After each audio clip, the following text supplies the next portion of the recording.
दीन इस्लाम के दो हिस्से हैं। एक वो हिस्सा है जिसका ताल्लुक़ है मानने और ना मानने के साथ।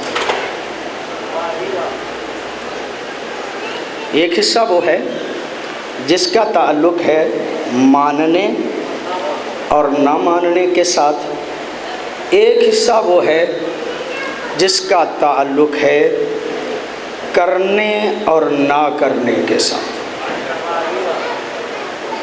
वो हिस्सा कि जिसका ताल्लुक़ है मानने और ना मानने के साथ, उलमा उसको उसूल दीन कहते हैं।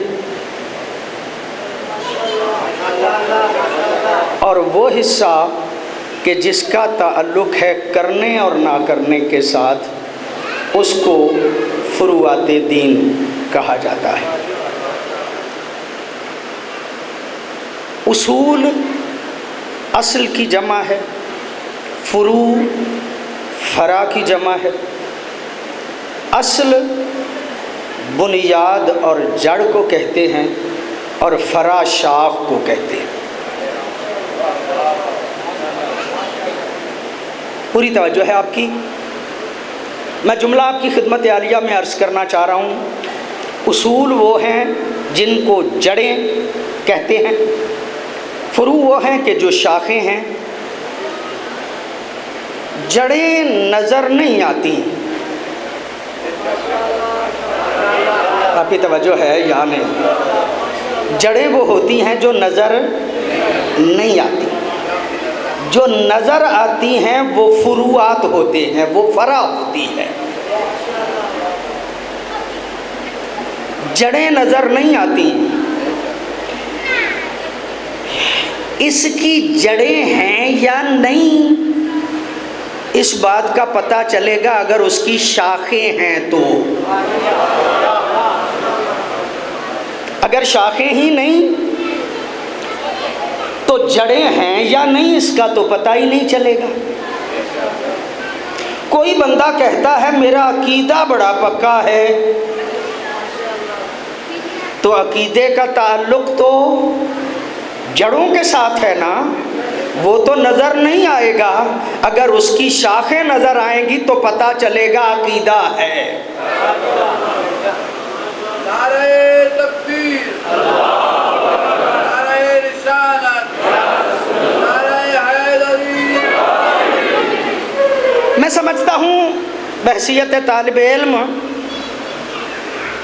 अगर शाखें कमज़ोर हो जाएं तो पानी पत्तों पे नहीं डालना चाहिए, जड़ों को पानी देना चाहिए।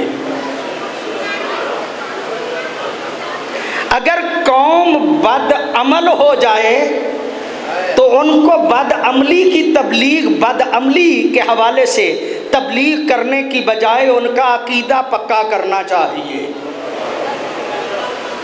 अगर अकीदा पक्का हो तो उसकी शाखें निकल ही आती हैं, निकल ही आती हैं। जहाँ शाखें नज़र नहीं आती, मेरा ख़याल ये है कि अकीदा कमज़ोर होता है।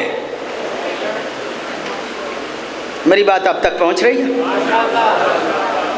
मैं यहीं से बात को ज़रा आगे बढ़ाना चाहता हूँ। शाखें बग़ैर जड़ों के नहीं होती। पहले तो ऐसे ही था कि शाखें बग़ैर जड़ों के नहीं होती थी। अब ज़रा लोग समझदार हो गए हैं, तरक्की याफ्ता हो गए हैं। मैं तो एक छोटा सा तालिब इल्म हूँ। मौला सैयद शुहदा की मजालिस के सदक़े में बड़े बड़े उमरा के घरों में जाने का इत्तेफाक होता है। बाज़ औक़ात मैं उमरा के घरों के ड्राइंग रूम में जाता हूँ तो वहाँ देखता हूँ कि शाखें हैं, जड़ें नहीं। पता नहीं मेरी बात अब तक पहुँच रही है या नहीं। वहाँ शाखें नज़र आती हैं लेकिन उन शाखों की जड़ें नहीं होती। वो ड्राइंग रूम में रखी क्यों गई होती हैं? उसका मकसद ये होता है कि उन शाखों से जीनत हो जाती है। तो इसका मतलब ये हुआ कि जो शाखें बगैर जड़ों के हों वो जीनत का काम तो देती हैं, फल नहीं देती। मेरी बात आप तक पहुंच जाए तो मैं अगला जुमला अर्ज करूं।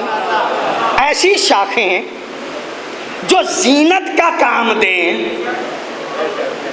वो फल नहीं देती, इसलिए कि उनकी जड़ें नहीं।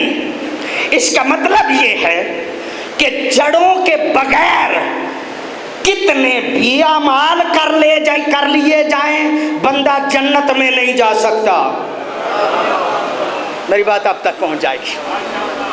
कितने अमाल क्यों ना करे, अगर अकीदा नहीं है तो वो दुनिया में जीनत का काम तो देंगे, लोग एतबार तो कर लेंगे मुत्तकी है। आपकी तवज्जो है? बंदे एतबार तो कर लेंगे कि ये बंदा मुत्तकी है, कारोबारे जिंदगी तो चल जाएगा, लेकिन निजात नहीं हो सकती।